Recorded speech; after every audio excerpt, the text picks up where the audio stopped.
Good afternoon. Can you hear me in the back? All right. I'm going to use my outside voice so you can hear me. My name is Dr. Phil McRae, and I am from Canada. Is anybody from Canada here? Oh, there we go. We're probably related, given that, there's just a handful of us here. But it's my pleasure to moderate this panel called the Detox Crusade. And beside me, I have our crusaders who in a moment will introduce themselves. But I want to frame the discussion before we get into what we're talking about. This is really a panel about practicalities, about the people who in their communities have created structures and organizations to really look at what a screen-free or phone-free childhood looks like. And what I most appreciate about that is it is very difficult to create grassroots structures, to take movements like the human change movement and make them something that really lasts and has sustainability. So I'm looking forward to the different perspectives. And this panel is really the how you can do that, some of the challenges in place. What we're very fortunate, and Margarita Louise-Dreyfus is here, who started the human change movement, to have the science behind what's happening. And that what and the so what are the implications societally, is a very, very important base. But after you go past the what and the so what, then you have to get to the now what. And that's where I live. 50,000 teachers in Canada, 700,000 students. I live in a very, very pragmatic space. Now what do we actually do?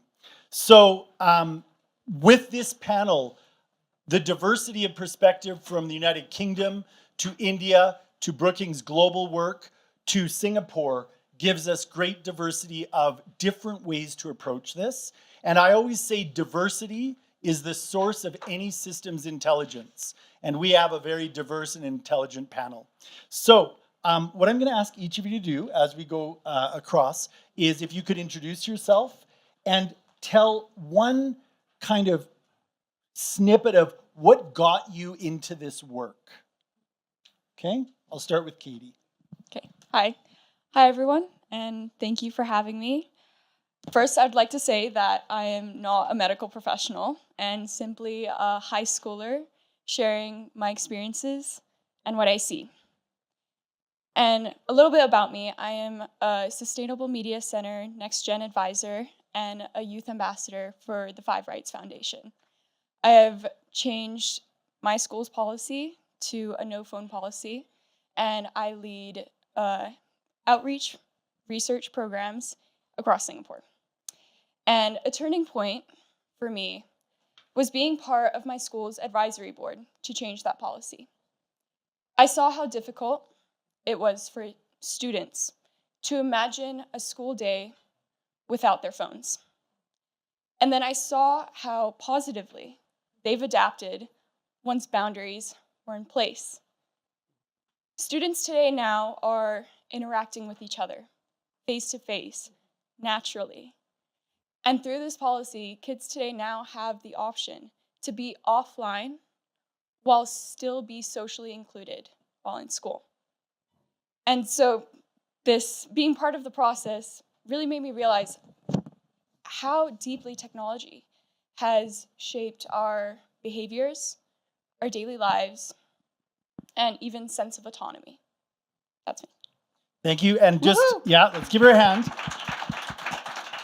Catherine has missed 3 exams to be here. Now, for some students, they're like, yeah, I missed 3 exams, but that's in grade 12, that's a big thing. So thank you for being here. All right, Rebecca. Yes, well, we should all have more Catherines. So my name is Rebecca Winthrop. I work at the Brookings Institution. We are a think tank based in Washington, D.C. We work globally across 70 countries. And we do research, and our research is really for decision makers, policy makers, practitioners, people making decisions in organizations. And your question, Phil, was how did we get into this? This is a screen-free, the Detox Crusaders, right? That's the title. So I think for me, how I got into this idea of a screen-free childhood is because I had a screen-free childhood. I grew up in rural Oregon. My parents did not have a television. I hated it as a child. I was like always like, what's happening? What's going on? I don't know what you're talking about, because people would talk about shows. And like every Friday they would pull out a computer monitor with a VCR and we'd watch a movie, and that would be a great thing. But I have to say, looking back on it, and I started appreciating it in college, I think, because looking back on it, my sister and I just there wasn't a lot to do actually in rural Oregon. We just made up games all the time. We would make up this amoeba game where we had to shove each other off the bed without using our arms, etc. Many games. So when I had my own kids, I saw how easy it would be for them to spend a lot of time on screens.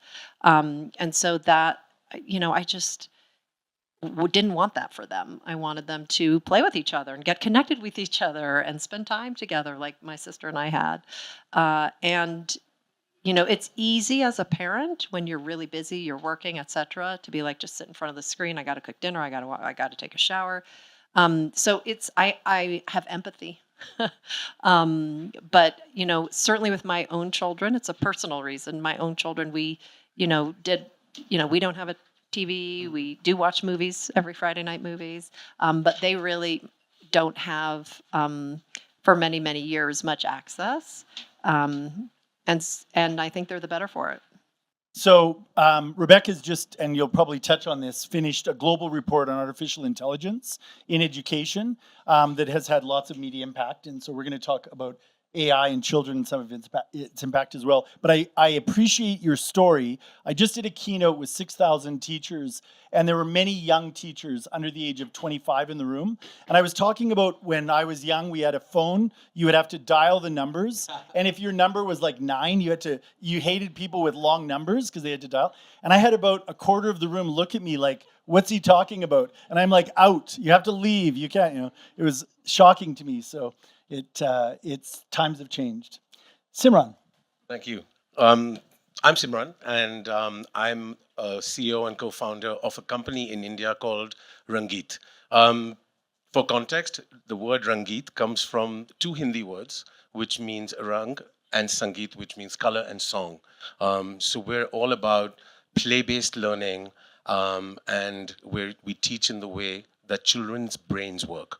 Firstly, before moving on, I want to thank Margarita for this amazing event here. Someone yesterday called her the leader of the Rebel Alliance. And we've had the good fortune of working with Margarita, talking about how we can build purposeful resilience in children. We're really, really grateful to be here. Thank you so much. And the Highgate team. And the Highgate team, who have done such an amazing job. Thank you. So why Rangeet? We believe at Rangeet that education is solving the problems of a previous generation. One of our board members says to us, is maths useful if there are no animals left to count? Is it useful to learn language if there are no forests left to describe? And so what are we responding to? We're responding to a erosion of family and social values. There's an epidemic of loneliness and boredom. And in our country of India alone, we have 250 million children in school. We need to solve this problem at scale. So what are we trying to do? We are trying to instill human-to-human interaction in school, because I think kids are still learning in the way of 50 years ago, the way I was taught at school, where classrooms are like these really foreboding, rows of desks, and all you're doing is competing with each other. We want to include children in each other's learning. So that's one. Teachers are vying for students' attention. These kids are coming to school with these major dopamine hits. They don't stand a chance. So what are we trying to do? We're trying to bring really engaging methods into the classroom. Kids enter a magical world when they come to Rangeet, and we'll talk a little bit about that later, but it's all about play. How do we know this works? Well, we've measured this at scale. We've reached 500,000 kids across India and Bangladesh and Nigeria. We're hoping to grow that impact and get to, as my colleague Anir says, 100 million kids by 2030. So this is a really important mission, and we're hoping to work with all of you here to make this work. Thank you. Thank you, Simran. Let's give him a hand. When you talked about attention in an age of distraction, it really is one of the greatest challenges right now. Is, we live in what are called surveillance economies, and your phone is constantly trying to get your attention and pull that. So it's one of our great challenges of this time. Adele. Thank you. Hi, everyone. I'm Adele Zainab Walton. I'm the co-founder of Logging Off Club. So in the UK, we started off hosting phone-free events. And I'm sure we'll talk a bit about why me and my friend India started that as two Gen Z people who grew up on social media. But I'm also the author of Logging Off, which is a non-fiction book. My background is I'm a journalist. I never thought I would write a book on technology or social media, but that all changed for me when in 2022 I lost my sister to online harms. So that is really what brought me to this fight and this movement. And since 2022, I've been working with bereaved families for online safety in the UK, which is a movement started by Ian Russell, who sadly lost his daughter Molly Russell to the same harms that we're all talking about and really passionate about fighting. And I've protested outside Meta HQ. I've spoken in the EU Parliament, and yeah, I'm really happy to be here, but also to be here talking about what we can do to spark joy and actually spark the connection that we've been deprived of for the past 20 or so years.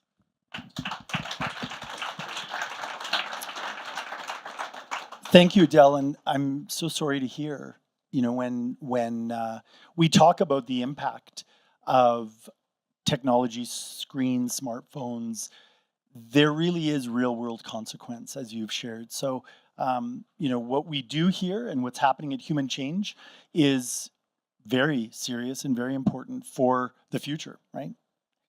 So this next piece is really about what's changing recently.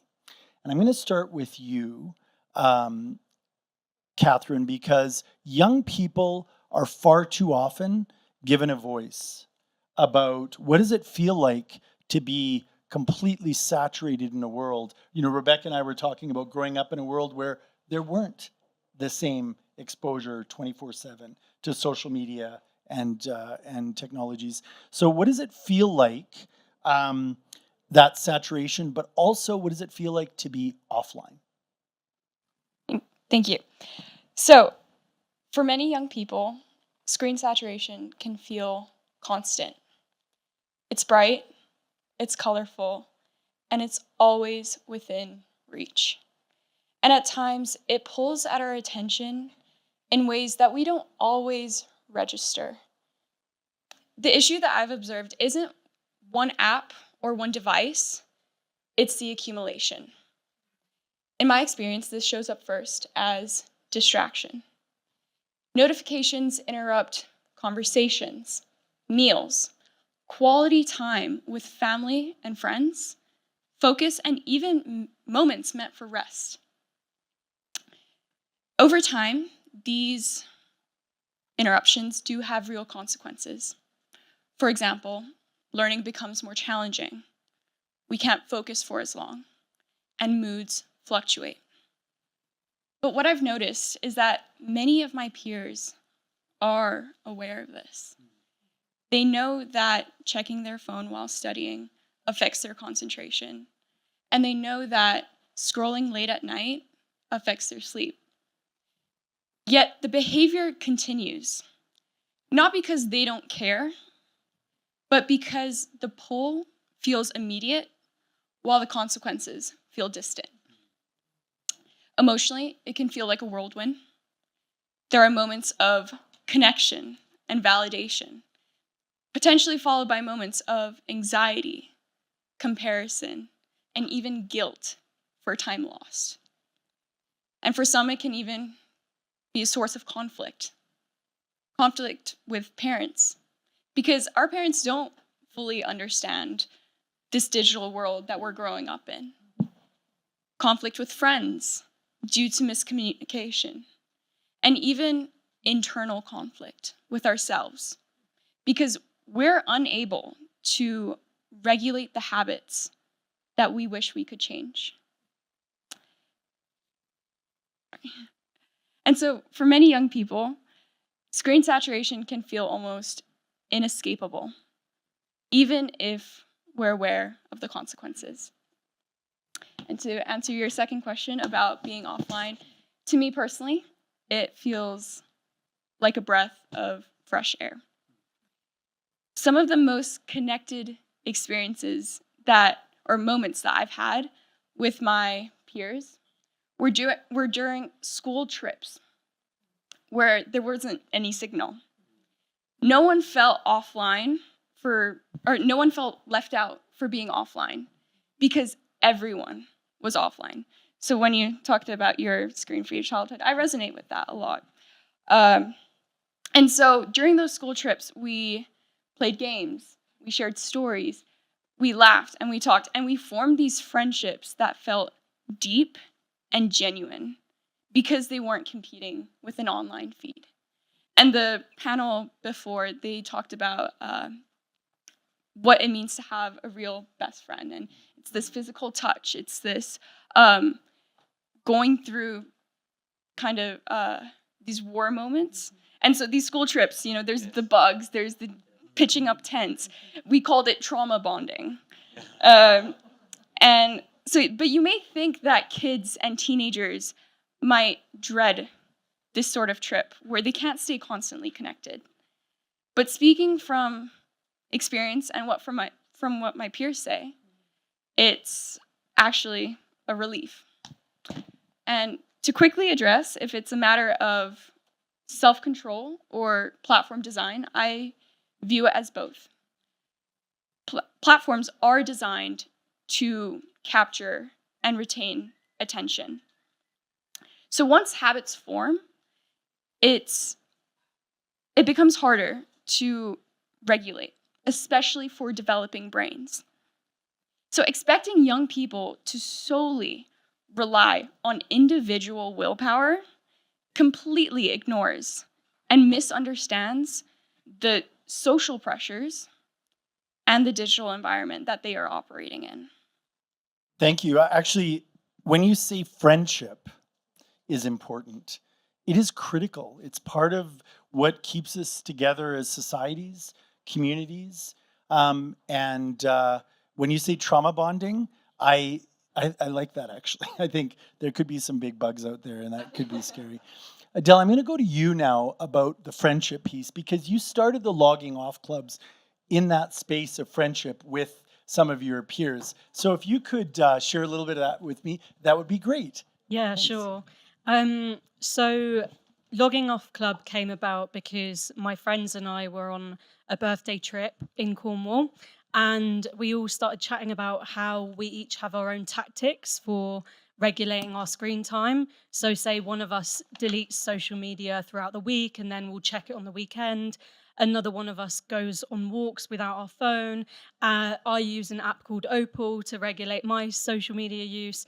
And we just got chatting and thought, like, it's actually crazy that we all have to have these strategies and that we all sort of talk about this habit as if it's like a totally normal and inevitable thing, that we just have a digital environment that is constantly fighting to grab our attention and to reel us back in. And India and I decided to start Logging Off Club as a way of hosting events where people leave their phones at the door, and we put on activities. So like we've done a crochet club, we've done a book swap, we've done a walk in the park. And what's really lovely, and I think you mentioned how does it feel to be offline. I think we also need to acknowledge how uncomfortable initially it is to put our phone down. In social settings like this, the anxiety that brings up is very real. And I think after the pandemic, it was even more pronounced. I found it really difficult to be in spaces where I didn't know every person in the room. And, that wasn't my comfort blanket. But actually at Logging Off Club, by sort of, enforcing the rule that you leave your phone at the door and that's just the way it is, everyone's in a shared discomfort. And it means that people have to talk to each other. They have to go up to someone and introduce themselves. They have to try a new activity that maybe they've never tried before. And it's really lovely because the long-term impacts of that is community. I think we forget that community often is grown out of like discomfort and frustration. And because of the ease of social media, we've lost out on that. So that's how Logging Off Club came about, and that's also my thoughts on the discomfort of being offline. Yeah. Yeah, I mean, I think that sitting in that discomfort, as you say, to get past to it, to get used to that, is really important. And also, what's interesting now with a constantly connected age is trust is actually built when your phone is down and you're looking somebody in the eye and you're working on the art of conversation. There's some statistics with cell phones. If you have your cell phone out and you're in a meeting, people are about 50% less likely to trust you right off the bat because they think you're distracted by the phone. If you turn your phone over and put it down, they're about 25% less likely to trust you, but they still know that the phone is in front of you. But when your phone is completely away and you are actually having a discourse and building relationships, then you start fresh. You don't know, the trust it can be built. So thank you for that. Now, we have a special arrival. You know Davos and how hard it is to get back and forth, and many of us have had long journeys to be here. So Joe, I'm going to let you, if you don't mind, introduce yourself, talk a little bit about your, if you can just tell us Smartphone Free Childhood, how you came to it, and then I'll go back to our Crusaders and we'll integrate you fully into the panel. All right. Okay. So, and by the way, take a deep breath. You're here. It's all good. Okay. Joe. Thank you. I actually do have quite a good excuse for being late today. It wasn't just the transport for Davos. This is a bit of a side tangent, but I'll get onto it. But basically, we had a last-minute impromptu call with the UK government this morning that we had to wait for. So that's why we had to get a later train to Davos. Anyway, I'll come back to that. So apologies for being late and disrupting the flow of this panel, I should say. So yeah, I run a thing called Smartphone Free Childhood, which is this very strange thing that's quite hard to pinpoint what exactly it is. But I guess it's a social movement of predominantly parents who are coming together to try and delay the age of smartphone ownership for their children. So this all started kind of by accident when my wife Daisy, who's sat right there, posted something on Instagram about not wanting to get our own children smartphones because we've got 3 kids. The eldest one is 10. She was 8 when this all kicked off 2 years ago, and it became obvious that her peer group was starting to get smartphones. So this just seemed kind of crazy. Like, she's 8 years old, it's only a few years out of nappies, and suddenly, like, some of her friends are getting these devices that we all know from how addictive they are and how challenging our own relationships are with them, and this just seemed insane. So Daisy wrote a post. Daisy was chatting with a few people, chatting with a friend of ours, Claire, and she started a WhatsApp group with a few parents and was just talking amongst themselves. And then one day, Daisy decided, just less than 2 years ago, to go to write about it on Instagram. Doesn't have a huge following. Did a post about our own kids and how we didn't want to get kids smartphones, and that post blew up. It went viral, and started the WhatsApp groups filled up overnight, and then people started their own Smartphone Free Childhood WhatsApp groups all over the country within hours and days. And so we kind of had this decision to make, like, basically this whirlwind that then entered our lives in our kitchen. And to cut a very long story short, within a couple of weeks, we decided to quit our jobs and focus all our energy on trying to build this movement to try and get as many other parents involved in this. And yeah, it's been going really well. We've now got about 450,000 parents in our communities. There are Smartphone Free Childhood groups, 5,000 of them in the UK, in every county, but also increasingly internationally. So I think there's maybe some people here who are involved. 42 different international spin-ups of Smartphone Free Childhood.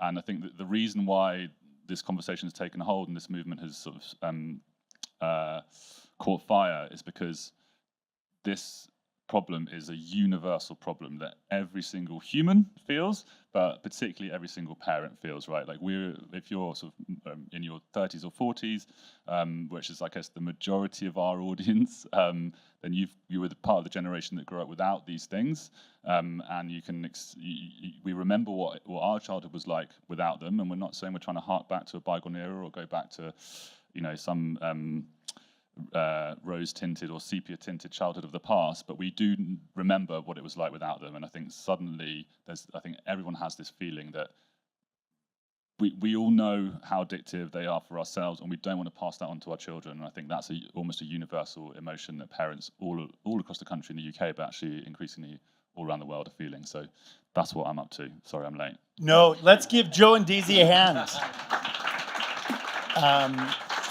450,000 people overnight quitting your jobs, leaning into this issue is a big deal. And what's beautiful about this panel, not only do we have the diversity globally, but parents, students, system level thinkers, right? I'm going to shift for a moment to Rebecca and ask about, in your research, in your work, how has public perception shifted around this issue in the last 2 or 3 years? Because what you're talking about is a phenomenon that is it's great to see this uptake. But I remember in this work 15 years ago, it was people looking at me like, what's wrong with you? Why do you think this is an issue developmentally? And when we held our first research colloquia and around technology addiction and so on, it wasn't easily picked up. But now, as you say, there seems to be this immediacy. So what's changed in the last 2 or 3 years? Well, I think this is a really different world when it comes to smartphones and children and child development than it was even 5 or 6 years ago. I think maybe, I don't know, let's go back a decade. I've been working on education and students for many decades. Maybe, 10, 12 years ago, the narrative was social media, which, remember, that's how smartphones get to kids. I mean, that's how social media gets to kids, is through smartphones. Social media is going to be amazing. It is going to connect people who are not connected. It's going to connect people across different countries. They're going to get to know each other. They're going to get to understand each other. It's going to unleash creativity. And that sounds great. That does sound great. And so a lot of people said, this is great, let me get on. And that's not what ended up happening. And I think the discourse that has really shifted, where in virtually every space that I'm in, and I am not a grassroots activist, but I spend a lot of time in the halls with policymakers and organizational leaders and media, and everybody now says, well, we know social media isn't great for our kids. That's a big deal. That's a big deal, and it's from all you guys here on this panel, and every single one of you, and Margarita leading the change here at Davos, and many, many other countries, people doing the same thing. And it's been a bottom up. It's totally bottom up. And what I always say when I'm in, say, talking to corporate organizations is, how many of you have kids? And so, well, what do you think about, what do you do for your own kids? Policymakers have kids.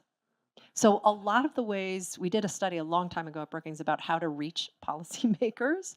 And yes, studies like ours from reputable organizations and we talk with absolutely everyone. That's part of our role in this whole ecosystem. We're not grassroots activists, but we have access to people who make decisions, and we talk to all of them, whether they want to hear our message or not, or our findings. So that's important. Another thing that's important for policymakers is actually personal experience. When they go to schools, when they see something, you probably have experienced this in, trying to scale up your work in ministries of education. It will be like the minister who went to a school who saw something, was like, oh, I want that. So I think enough people, decision makers who've been through COVID with kids, have seen the damage it's done. And so we're in a really different place than we were. Most people understand social media as it's designed, as it's delivered, is addictive and really bad for children's development. probably bad for adults too, I would say, but I haven't studied adults, but for sure children. Well, I mean, it's a continuum. It's everyone, right? This is not an issue that is those, in school, or it's parents. It's everybody, right? We're all swimming in this. The developmental experiences and the skills that are being lost or that can't be replaced. Simran, you have 500,000 people on your platform. 500,000 children on your platform. Actually, we have 500,000 kids benefiting, but this is not directly delivered to children. It's delivered through teachers. Through teachers. Who act as agents of change. We put no technology in the hands of kids. Yeah. So it's about 20,000 teachers. Okay. Yeah. So what I'm looking for, and I'm gonna ask each of you this on the panel, is what do you think the key developmental experiences or skills that you don't want to lose, right? I mean, Katie talked about friendships, and what are the things you don't want to lose? So if you can start us off, then we'll move around. Yeah. Actually, first, I'd like to congratulate Catherine and Adele for sharing so deeply, and it makes me, if I may, just for a second, it makes me think about some changes I saw in my daughter, and she spoke very reflectively about it with me, that as a child, talking about your throwing people off beds without arms. As a child, she would sit in the car and watch raindrops racing across the windscreen because that was the way she entertained herself. And you talk about the discomfort. She used to talk about discomfort of being bored, and we've just gotten so uncomfortable with being bored. And so, leading into your question now about what do we not want to lose. I'm going to start actually with, we don't want to lose what it is to be human. That's your empathy, your kindness, your critical thinking, creativity. And I see it sometimes. I'm sitting here with notes because for 5 years I sat behind a Zoom screen, and now I need to have some notes to make sure I'm covering everything. So that's bad. So I don't want to lose that. So how do we do that? I just would like to talk about that and then talk about some outcomes. So 2 examples. My colleague Karishma is here. She develops the curriculum. So consider Leo. Leo is a member of the species of the Phono sapiens. They're the descendants of the Homo sapiens. And they all have these massive thumbs, and they're hunched over their phones. And they're always looking at their phones, and they have these glazed over eyes. Who here has seen the... Is this a horror movie? I just want to check. It's not. All right. And one day, his phone malfunctions, and he sees a football, and he starts to play with it. And slowly, the kids around hear this annoying noise, and they all are like intrigued. And then they go up, and they join Leo. And for the first time in the world, they appreciate the beauty there is in our worlds. And they start to connect with each other. And they start to collaborate, and they're able to communicate. And then we've got our teacher, Miss Juniper, who's a treacher, because she's a tree who's a teacher, who takes her children on forest walks to learn about the magic of forests and learn about the magic of nature. Now, teachers are vying for, as I said earlier, for students' attention. And if you're just going to, I remember in the 1980s, sitting in a classroom at 9 a.m., like I didn't want to learn. But if my teacher brings me this kind of stuff, then we're going to hold on to what it means to be human.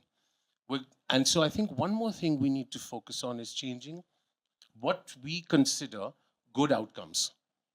We have to move from grades to promoting what we like to call and rely on our human intelligence. We all are talking about AI, but we have HI. And how can we use AI to promote our HI, to support our AI, to support our HI, sorry. And so, as Rebecca said, social media divided us. AI is trying to replace us. We're not going to let that happen. And we saw 2 beautiful stories. Or I'll just talk about one. I don't want to take up too much time. I was in a classroom I was talking about what are the things we want to hold on to. I was in a classroom in North India, and there was this teacher who was just fascinating. She was dancing around in the classroom, engaging and enthralling her kids. And then she told the kids, we were sitting in the back of the classroom, and said, oh, the people who developed Rangeet are here. Would you like to tell them how this has impacted your life? And this 10-year-old boy got up in front of the class and he related a story about how his 15-year-old neighbor, this is just around past COVID, was actually being married off, right? And he approached his teacher and he said, that's not fair. She's going to be taken out of school. She's going to be taken home. She won't come to school. So the teacher said, what do you want to do about it? And he said, let's go talk to the parents. And that little boy of 10 stopped the child marriage of that 15-year-old girl. And it brought tears to my eyes. It still does. And it reminds me how we can hold on to what it means to be human.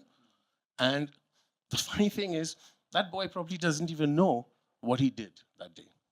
Thank you, Simran.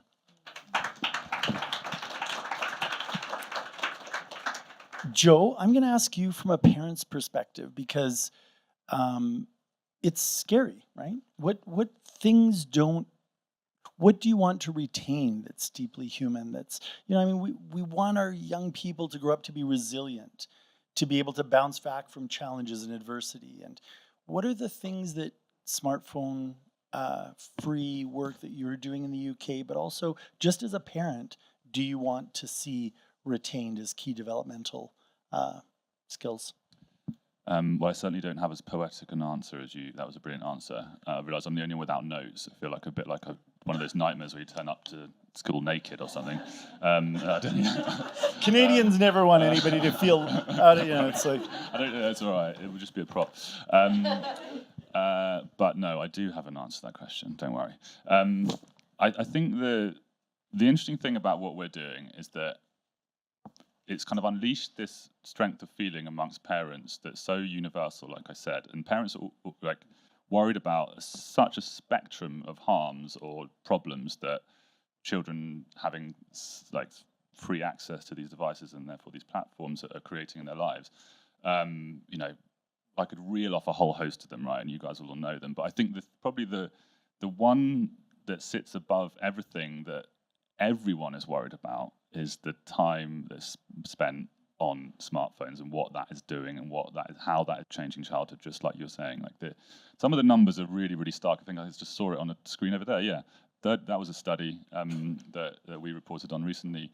Last year, that's saying the average UK teenager is spending average UK 12 to 15-year-old spends 5 hours a day on their smartphone, and it's just mind-boggling to think of that potential that is lost to scrolling and swiping. And of course, we're not saying that there's all bad. Some of that might be good time spent on a device, but I think that's the one thing that unites all the parents in our communities, and this is left, right, north, south, east, west, everyone. Nobody wants their children's childhood to be swallowed up by these devices and to spend that amount of time, because it's a simple question of opportunity cost. If you're spending that amount of time during your developmental years, during some of the most precious years of your life, they only happen once. What are you not doing? And we're losing some of the fundamentals of childhood that we all value and that everyone wants to give to their children. And it's a really, really difficult battle because parents are fighting against these trillion-dollar ecosystems that are engineering addictive design into their technology. So it can feel like parents are fighting a losing battle against that. And I think that's the sort of overarching thing that wherever you sit on this debate, almost everyone agrees on. And I think, like, even more fundamentally, that I think about this quite a lot with myself, and like you mentioned, this idea is we're losing the ability to be with ourselves, and we feel like this as adults, and it's just this constant pull of distraction and dopamine, and even if you know it's happening, you can't resist it. And I think the consequences of that for childhood are really, really profound. We need to embrace boredom, because that's how imagination is fired, and I think these things are blocking so many ideas and new thoughts that who knows where they could lead. So I think that's the overarching thing that we're trying to challenge. Thank you, Joe. You don't need notes. Like, that's it's as Human Chain says, we're not just losing time to screens, we're losing what it means to be human, right? And that human experience. There's a researcher named Dr. Sherry Turkle out of MIT. She wrote a book called Alone Together. And I worked with her a little bit and brought her in to do some work in Alberta. And she said something that was really profound to me about boredom and loneliness. She said, if you don't teach young people how to be alone, they will grow up to be lonely. And I think that's profound in terms of how do you be alone with yourself, but then also have your friends, right? And it goes to, Adele, what you talked about, that discomfort initially. With the Gen Z kind of crew that you are, what are people afraid of losing? What's the developmental pieces, or even just the skills that your friends and colleagues are worried about?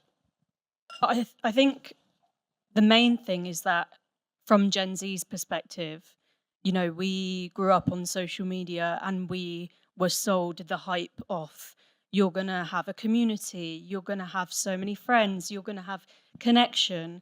And now I'm 26 and I feel a lot of my friends around mid-20s reach that age and realize, like, we're looking around and we're like, where is our community? Because it's not in our third spaces. We don't even have third spaces to go to anymore. Can you just explain, what is a third space? Yeah, sorry.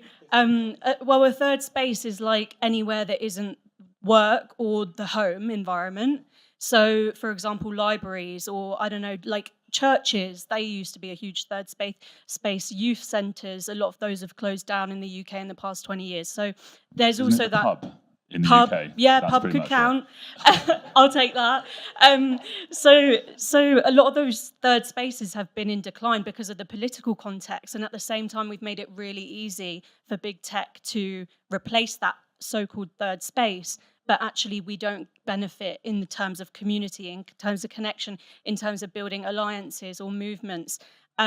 So I think that's where a lot of Gen Z have this sort of awakening of like transitioning from being teens or late teens and going into our 20s and realizing actually we feel quite rootless. We feel like we don't have roots anywhere other than in the platforms or in our profiles. And that's a really depressing thing to feel.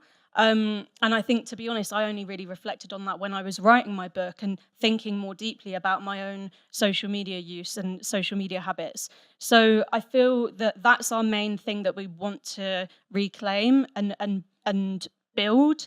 And yeah, just also like the fact that we are losing out every day, we are losing out on the future that we do want to build, because the AI hype now, all of that, this is the next wave of not only mental health crisis, but distraction from what actually we are all craving right now, which is community and is connection.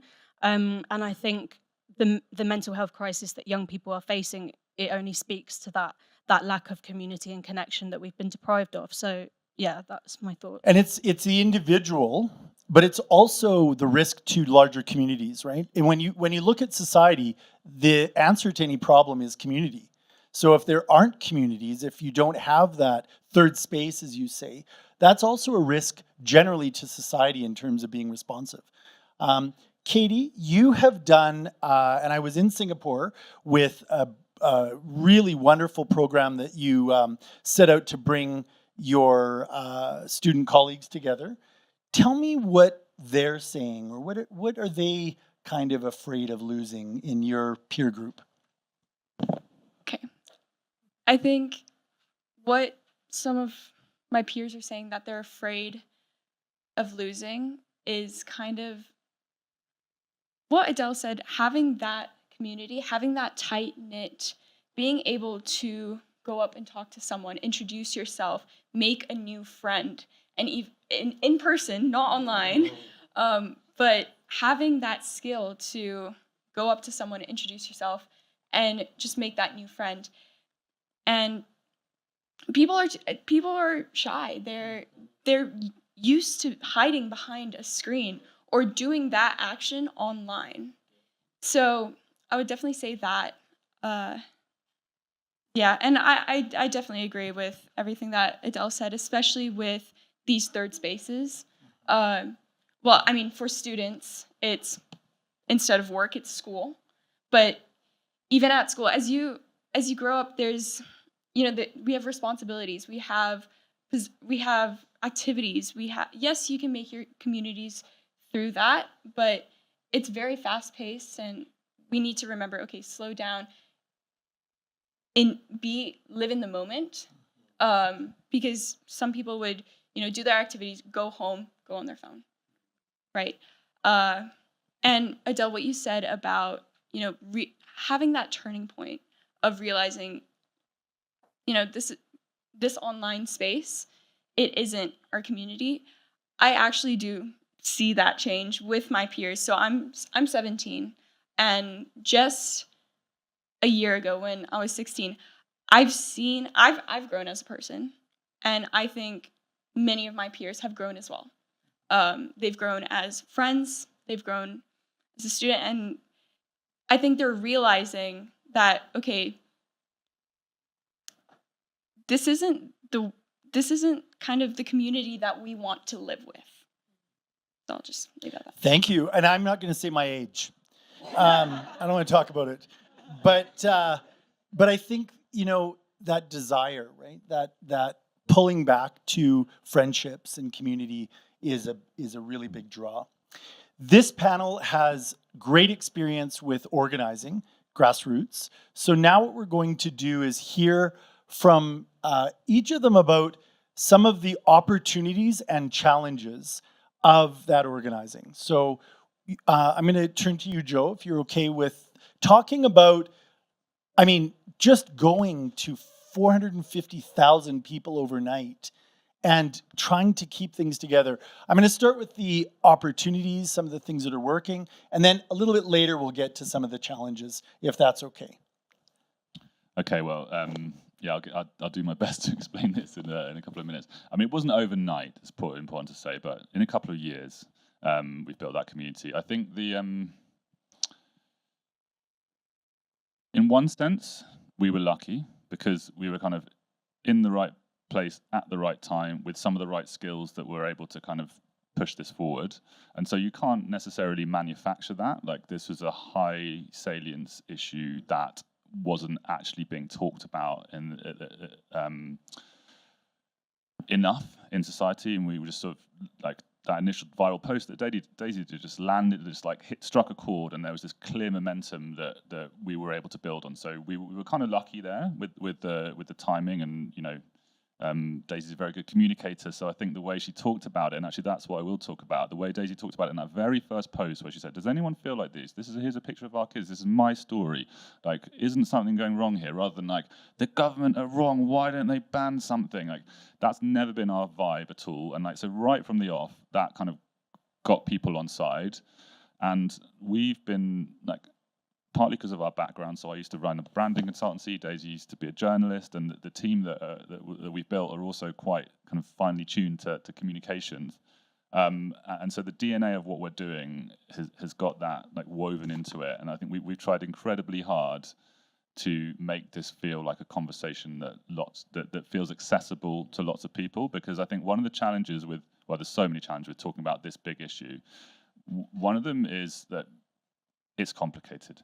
People kind of like their phones. People kind of like social media. Like, it's not like there's not obviously a bad guy. I think even though us probably in the room might have like a different opinion to the general public on that, I think where the general public's at is in a slightly different place. I think if you start talking to people about big food and McDonald's, people say those guys are like profiting from obesity and ill health. I'm not sure. I think this is shifting, whether people are quite there yet with big tech. So that's one of the challenges. Another challenge is it can feel it's such a personal thing, and if you're not careful, particularly when we're communicating to parents, you can feel like you're judging other parents. You're making the wrong decision. You're making the wrong decision for your children. We're right. You're wrong.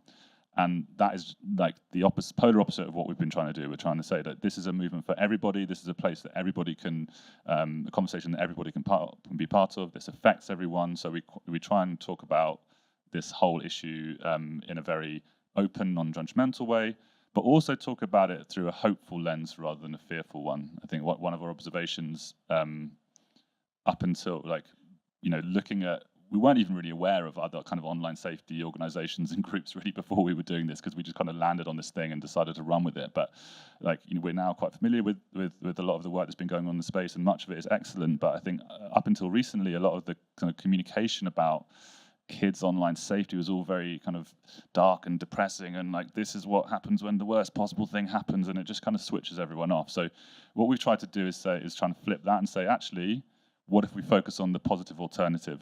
What happens if we raise kids to be smartphone free for a few more years? What opportunities does that create for them? What childhood does that provide for them?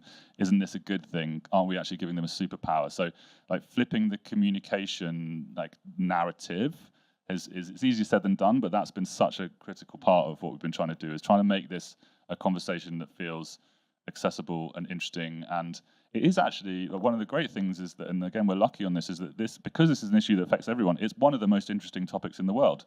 Like, this technology has changed society in so many ways, good, bad, and indifferent, in the last 15 years. It affects everyone. If you can talk, so the challenge is, as storytellers, to communicate those stories in a way that engages people and makes people feel like they want to do something, and they feel emboldened to take action rather than just to sit on the sidelines. And especially when everything feels heavy, being hope-filled, I think, is really important, trying to be positive and move forward. Social contagion theory talks about how fear moves very quickly through a population, and it's much harder to be hopeful and happy, yet it's an enduring trait when you're more hope-filled.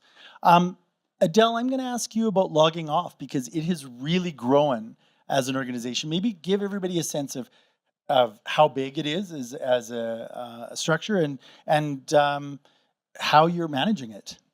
Yeah, sure. So Logging Off Club started with just me and India hosting an event with our family and friends in our hometown in Southampton.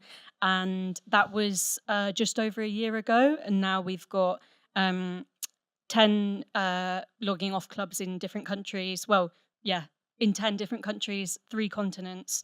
So it has grown, and we have basically volunteer facilitators who host the events in their communities themselves. So what we didn't want it to be was gate-kept to, and we very much inspired by Smartphone Free Childhoods movement and how you organise and also give parents the tools to start their own local alliances and groups, because we didn't want it to be limited to me and India's geographical location or our interests in particular for what our events were going to look like. So yeah, we've since launched our website recently, but we also have a Substack newsletter where each month we promote things around logging off that we're interested in. We're sort of encouraging slowing down, and we prefer Substack obviously because it's a sort of longer form type of content. And again, it speaks to the challenges of the people that we're trying to reach are on social media. The people we're trying to get to log off are a lot of Gen Zs on their phones on social media. So navigating that is quite tricky, but we feel it's really important to use these tools that we now have strategically, tactically, be intentional with our use of social media whilst promoting messages that center other areas of our lives rather than just, doom scrolling. Thank you. And Rebecca, you have just done a big study, and in all of it's difficult to get a signal through the noise right now. There are so many things happening. What do you find is working to get the message out around, maybe actually give a little bit of background to what you've just completed so everybody knows, and then how you're able to make that stick? So one of the things we've done over the last 18 months at Brookings is, and Phil has been participating, as are perhaps some of you in the room and many people outside the room. We've been leading the Brookings Global Task Force on AI in Education. And the goal was to look from a big picture lens. Are we on the right track when it comes to generative AI and students? And we took a very objective stance. It's in many ways translating, Joe, some of your great principles, which is to bring people in rather than to call them out. There is and I should say I have great respect for there's room in the ecosystem for people to call people out. It's just that Brookings is not the place to do that. We're really trying to bring people in because they listen to us more. And we think that's our path to impact. So what we did is have hundreds of people involved in this task force. It was a study across 50 countries. And part of our methods for doing research is to be very objective. We just look at the data, put out the data that we find, but the process of collecting data, we interviewed students, parents, teachers, education leaders, technologists. We reviewed hundreds and hundreds of studies. We did a Delphi panel with global experts, which is a methodology that's really helpful when the future is uncertain to help sense make data. And we just presented it very objectively. But in the process of doing the research, we already had a lot of people at the table who need to hear our message asking us, when is the study going to come out? What did you find? What did you say? So they're already predisposed because they had input. They were part of the consultation. And we ultimately found, we looked at the benefits of generative AI. We looked at the risks. We looked at how you mitigate the risks. We look at how you harness the benefits. And ultimately what we found is that the risks overshadow the benefits, which I will say perhaps not inside this room, but outside of this room, people are shocked at that, because there are ways for generative AI to help students and learning. A lot of it is, Simran uses generative AI in helping assess teachers. So as a tool for educators, it's really helpful. As a tool for kids with disabilities, as a tool for kids who are, potentially some types of neurodivergence, et cetera. I have a kid with dyslexia. As a tool for actually being able to assess different types of skills. In teachers' hands, it can be quite helpful. However, that type of benefit really only comes from very narrow AI use. What Tristan Harris and Daniel Barkane and the folks at Center for Humane Technology, they talk about narrow versus wide generative AI use. And it's narrow AI use where it's beneficial. It's led by a teacher. It's integrated into pedagogy. It's with vetted content. And wide AI use is, tremendously dangerous because kids are a lot of times outside of school, which is why this movement is so important, wandering in the woods. I liken it to, if you were to send your child out to a really wild forest, they'd never been in a forest, they didn't have a guide with them, they didn't have any education, they had no idea what a forest even is. They might find a waterfall and it might be beautiful. And there are stories of kids who are going and are highly motivated and finding something they're interested in and doing cool stuff, but they might eat a poison mushroom and get really ill, or they might be eaten by a bear. And, we see all of those. And Just so you know, being eaten by a bear is like very Canadian. yes. And sadly, I mean, it's real. And we're talking about generative AI, not social media per se, although generative AI is powering social media or embedded now in social media through AI companions and friends. We heard a lot of that before. And what we really, really have to do is make the world understand that the other reason we say the risks overshadow the benefits is that they're very qualitatively different. So the risks of sort of overuse of generative AI are cognitive stunting. It's not that you're just shortcutting kids' steps in learning homework, it's that you're actually stopping their brains from developing to be able to think independently. It's social and emotional sort of stunting as well, where kids are, through AI companions being used to always be right and always be praised, and you don't learn. That's hurting your ability to learn. You can't learn if you can't take feedback. Learning is about making mistakes and taking feedback. Teaching is about giving feedback that didn't work. If you can't take feedback, kids are going to not learn. The other risks are around trust. We're finding that generative AI really degrades trust. Again, we were looking at students, between teachers and students, dependence. Then there's all the safety and security concerns, which I think is what most people focus on.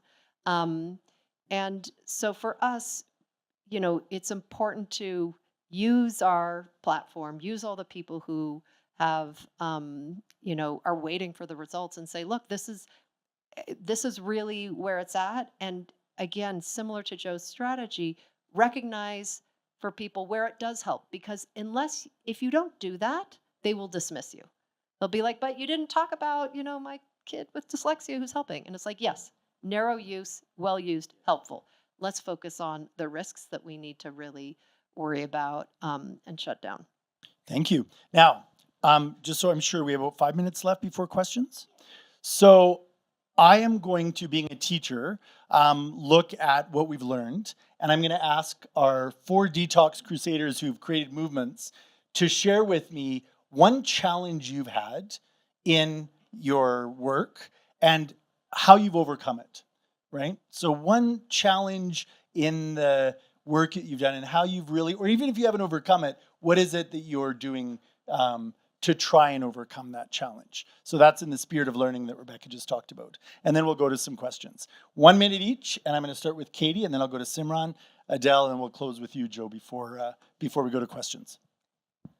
Okay, well, of course, there's a lot of challenges, logistics, budget, so many I can list off that has impacted me in so many ways.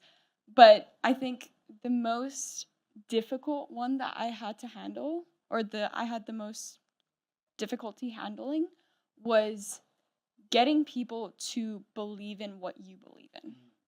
So it's hard. It's hard. I wish we all could do that magically.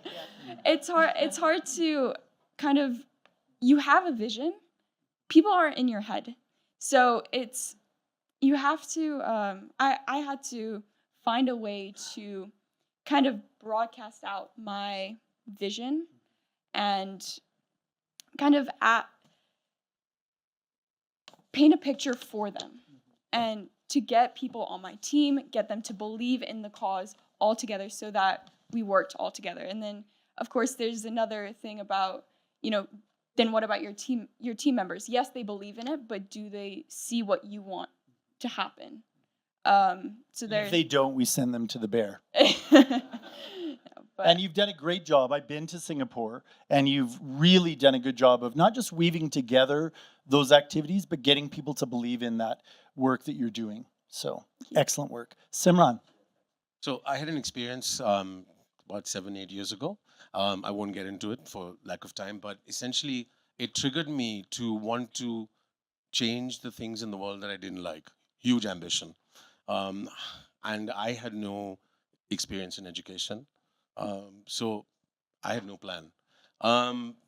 Made lots of mistakes. And that's like the mantra of our company, learn through your mistakes. But what we really did, around COVID, we found that teachers were more interested in teaching kids math and science and language as opposed to taking care of their social and emotional health, because they were coming back from these extended lockdowns and they were just completely shattered. And so we designed Rangeet through listening. So how did we respond to it? We sat down with thousands of teachers. We heard their pain points. We heard their problems. We actually thought about how every member, every stakeholder would respond to us. So we went to the policymakers and we tried to integrate what we do into policy. We actually do, as Rebecca said, use a little bit of AI, but really from the perspective of very narrow, understanding the pain points of teachers, because we don't have enough people to service 20,000 teachers. We want to hear from them. So listening became the heartbeat of what we do. And it became apparent to us that we could use technology in a humane way. And just one thing, this is literally like a plea from a company that uses technology in a humane way.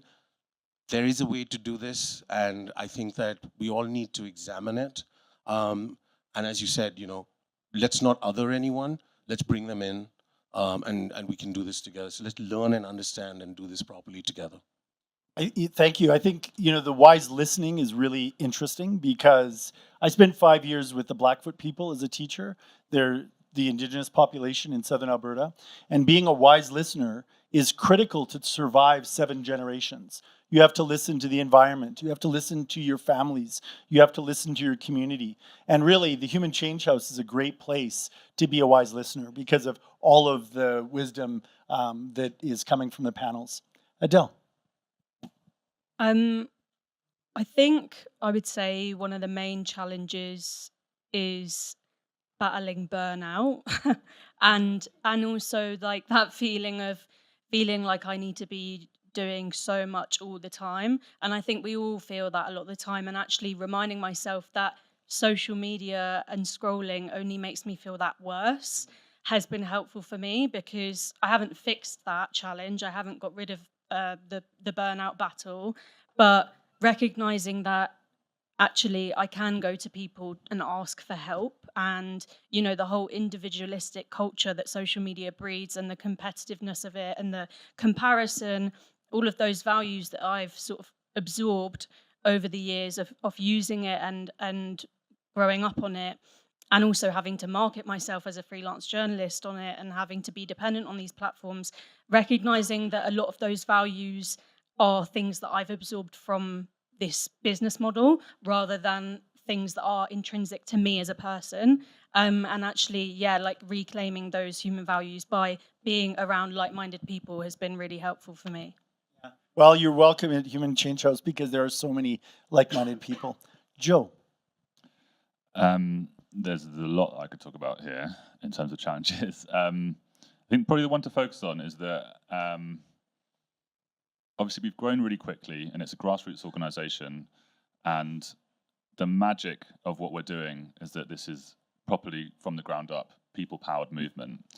But what that means is that you have literally hundreds of thousands of people involved in this thing, and so managing that and coordinating that and figuring out what to do with all that passion and energy is a really mad thing to be doing, because there are people with all kinds of opinions on this topic that are involved in the movement. There are people with all kinds of different time commitment that they can get involved in. So there are some people that are basically volunteering full time, working on this thing, and that's just incredible. And it's like so extraordinary to have all these people that want to create change together as part of this community. But it's also really challenging trying to shepherd all that energy in the right direction. So one thing that we, I guess, as a sort of structurally, what we try to do is try and strike the right balance between everything is open source, like you said, Adele. That's one of our kind of key philosophies. We just want to share everything nationally, locally, globally. It's all open source. We want people to copy us. So that's one thing we've done. But then we also try and be really tight on the kind of core resources and messaging and communications that we do centrally, and then let it go out into the communities, and then trust people to do what they will with it. And if people do things that we don't feel that comfortable with it, then we just kind of go, okay, cool, that's up to you. You guys do your thing, and not get too stressed out about that. But that's quite a challenge. And I think, so this balance between sort of open source freedom and like some central control, it's been a big thing. And the last note to finish on is to say that we've also thought really carefully about how to try and build a sense of belonging and a sense of community amongst the people that are working in their own communities on smartphone-free childhoods. And I think one of the key things we've done is to say, and conceptually think about that as these people aren't volunteers for us. They're individuals trying to create change for themselves. And so speaking to that in our communications and letting people have agency and do things their own way, because the great thing about the issue we're working on is that you can actually create change in your own community. So we're not expecting anything from anybody. We're not asking them to do things in a specific way. We set guidelines and rules and best practice and say, you can use these if you want, but ultimately this is something that people are doing for themselves, not for us. And that's that way to invite them into the work is really important. What I found in working with parent groups and school councils, across 700,000 youth, is that the capabilities and capacities are so fragmented. Some groups have incredible energy and volunteerism and capabilities, and others are struggling, yet they still feel the same passion. So first of all, before we go to questions, could you please give this wonderful panel of Detox Crusaders a big hand?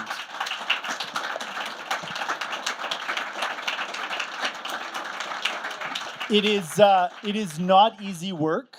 It is very much long nights and lots of uncertainty towards the future. But it's certainly appreciated, and I know from all 5 of our panelists, it's changing lives, which is probably for the better. Is probably the most hope-filled thing that we can do.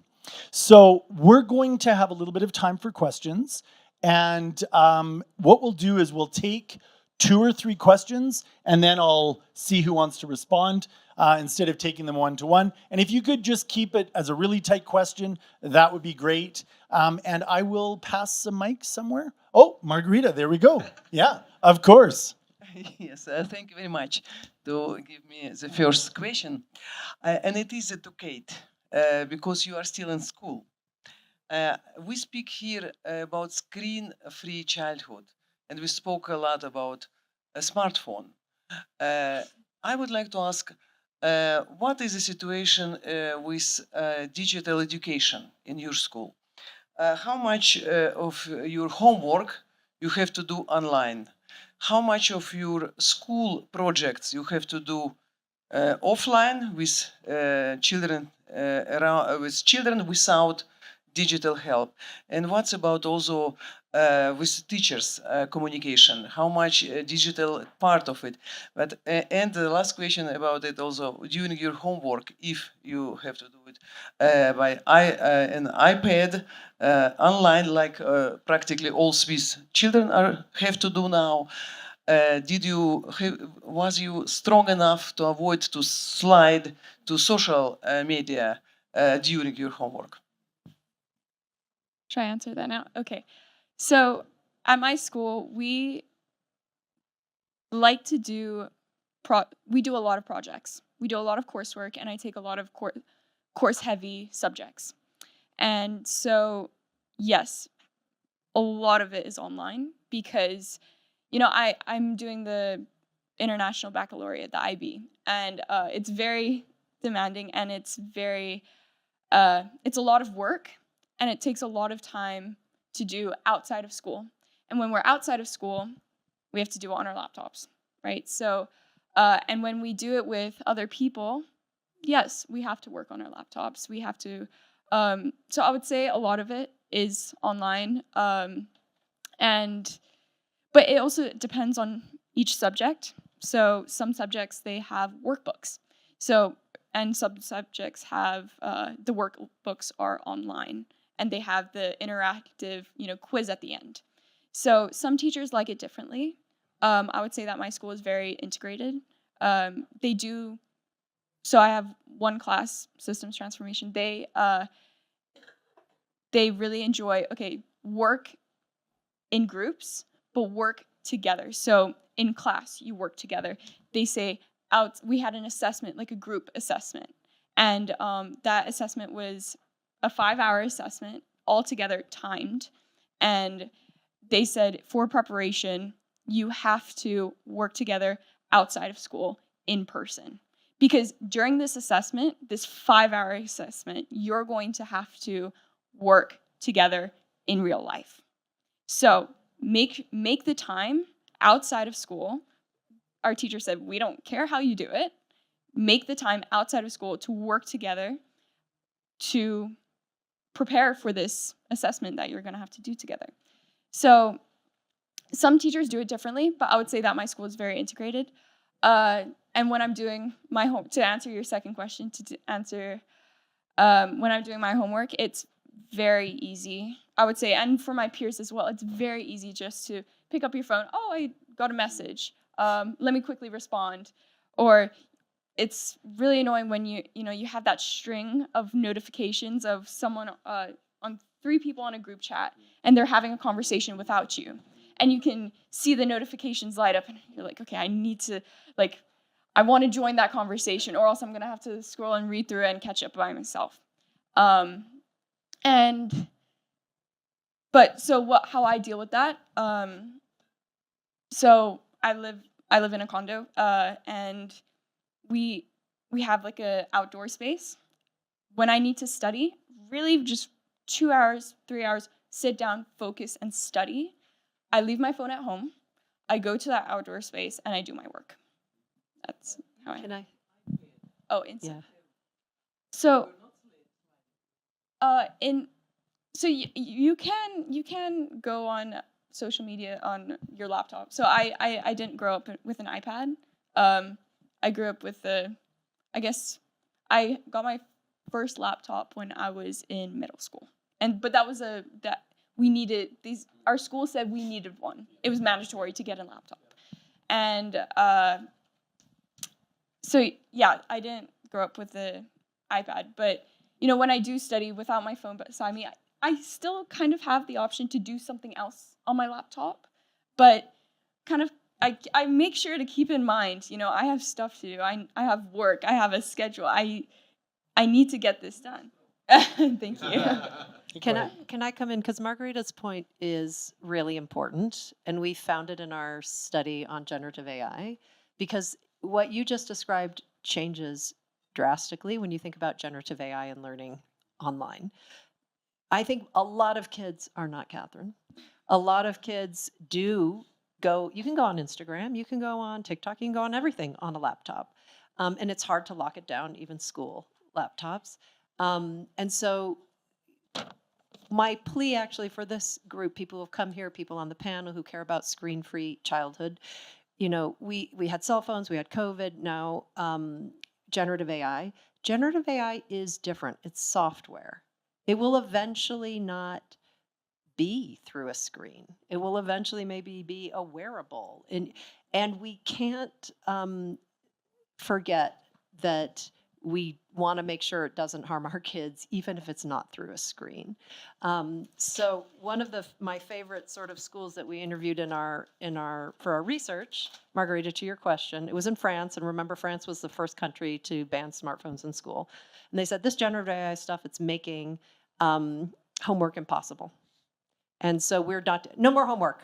That's it. We're going to take a little bit of time away from each class, and then we still believe in the practice of homework. You need to practice skills, and every kid is going to have to stay just at the end of the day isn't longer, and do their homework because they can control the environment. Thank you. Now I'm going to take 3 questions. Jen is going to hand the mic, and then once we get the 3, we'll turn it to the panelists. Thank you so much, first of all, Margarita, for bringing us all together. My name is Dr. Anastasia Dedukin. I'm founder of Consciously Digital Institute.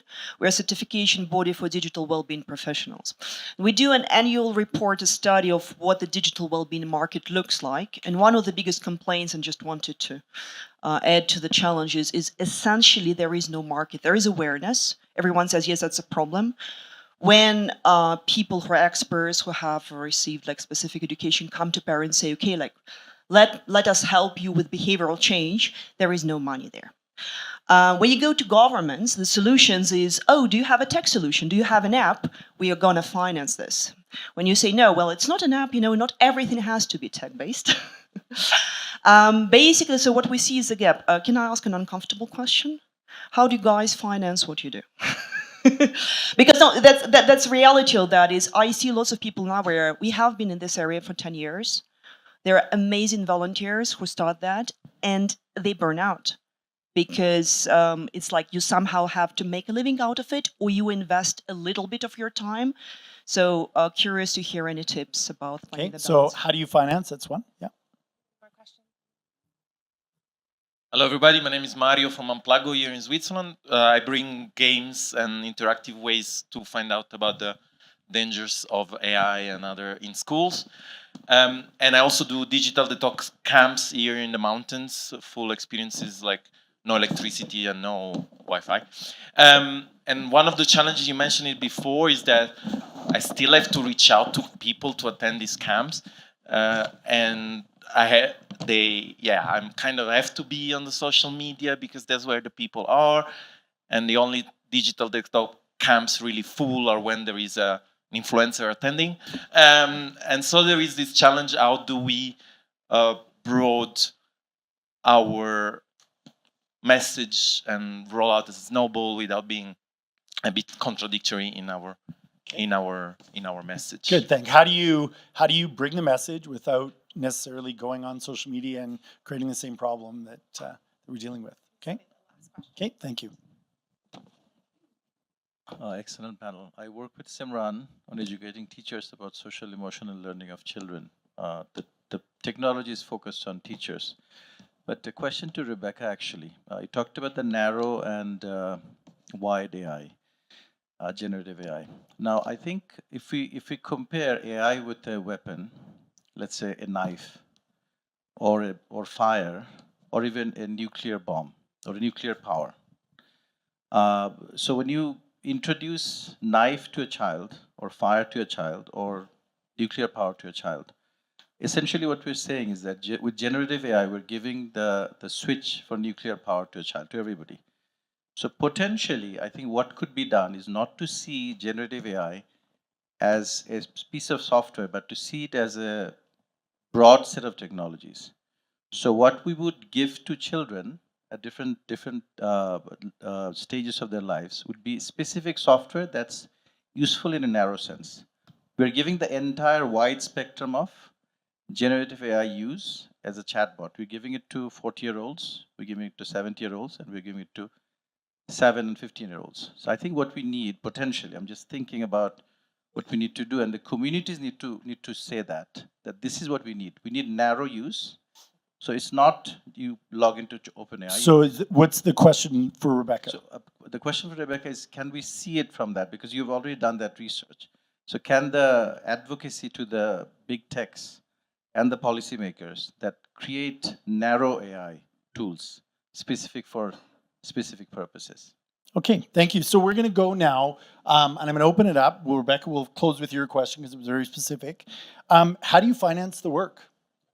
Sure. So, some of you may remember Steve Martin's really famous comment, "Be so good they can't ignore you." And I think that the idea really is to build such a great product and such an incredibly accessible and usable product that no one can say no to you. And so by that I mean, how do we finance? We do charge for our product. We charge a per child cost, and we're not ashamed to do that. I think if you build an amazing product, you should charge for it. We work in an environment which has a bunch of nonprofits and for-profits, and both have their space. But we as a company have taken on the mission of really being focused on really at building an incredible product so people want to pay for it, and that's how we finance ourselves. Well, we are purely a non-profit, so we have no commercial objectives at all. We're just doing this to try and make as big a dent in this problem as we can. So when we started, it was all a whirlwind. We just used a bit of our own money, just said we're going to go for it. We feel like there's such a strength of feeling here that if we do this right, then surely some people are going to want to give some money to do it. It looks a little bit mad now when I look back at that, but that is what happened, and we managed to find some initially sort of small individual donors, and then we got a couple of family offices to invest in our work, and that's how we've been able to do what we've been doing. But I mean, it would be remiss of me not to mention at this moment that we are fundraising. If anyone wants to give us any more money, then please do. This was a setup, I know it. Okay, I'm going to go to Adele and Katie, and then Rebecca, you'll be the last close for the question. So Adele and Catherine, how do you bring the message without being contradictory and using social media? It is a contradiction, and at the moment we're in a place where we're not there yet in terms of the infrastructure and the people that we're trying to reach is online. So I recognize the dilemma, but I would say what's been really helpful for us has been collaborating with other organizations that already have communities. I don't know if your detox camps would collaborate with, like, say, universities or schools or whoever it is, but collaborating with other people is the best way to reach new audiences who there is always going to be demand for it and interest. But yeah, partnering with other like-minded people is something that at Logging Off Club we're really big on doing. To build on that collaboration, I think getting youth involved. I mean, yes, you have, but build your team to add youth, because if we have youth voices projected, then it creates a sense of ownership. So I'm speaking kind of from changing the policy at my school. We did have a lot of pushback, and But on our advisory board, we had different grade levels representatives, and they voiced their concerns, and their concerns weren't dismissed. They were discussed and, where possible, addressed. And because of that, it really gave a sense of ownership. Like, it's their decision, that no phone policy. And it shifted that top-down control, that narrative, to more of a collective collaboration. And so, I mean, to just reiterate, youth, our voice needs to be amplified because we have to deal with the outcomes. And so if you have youth on your team, I'm sure we can provide a lot of different perspectives that are useful. And, having that youth, because that's your audience, right? Or that's your target market, I guess. But if you have that on your team, word of mouth becomes easier because they're connected with their own youth communities. And just on a side note, how we implemented this no phone policy, because there was a lot of pushback. Students wanted phones during school, but how we implemented it was, the older students who understood the effects, they understand the psychological effects. We were the ones that communicated it to them. We're the ones saying, you have a lot of schoolwork coming up. It's going to be challenging. This phone policy is actually a good thing. And so it was that peer mentorship. So bottom line is, please try to get the youth involved, get their perspectives in, and amplify their voice. And give people a sense of agency and buy-in, as you say, which they own it, right? All right, Rebecca, to close us out. So your question about narrow versus wide AI use and what do we do? How do we index on the narrow and make sure wide isn't in the hands of kids? We really came up with three big things. There's 12 recommendations. There's 4 in each of these 3 big things. And we say not everybody has to agree with all of them, but please take one and work on it. And so the first one, we talk about Prosper, which is how to help kids shift, kids and teachers shift the educational experience, a little bit like the example I just gave. So part of the problem is that a lot of the educational experience can be hacked by generative AI. So we need different educational experiences, much more hands-on, much more what you do with your knowledge. The second thing is Prepare, which is really, we talk about holistic AI literacy. Now, not a lot of people, some people have come to me and said, Rebecca, AI literacy, you're recommending kids sit in front of screens. I'm going to say, no, that's not at all what we mean. An AI literacy that just teaches you how to use your AI chatbot would be like a biology class that just teaches you how to use a microscope without teaching you biology.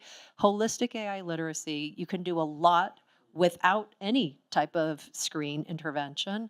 Is how do how do computers work? How does AI work? How does the online world work? I mean, it really is time to teach kids about this. We teach them biology, we teach them physics, not because they're going to be biologists or physicists, but so they know how the world works. And knowledge really is power. The more people know about AI, the less they use it.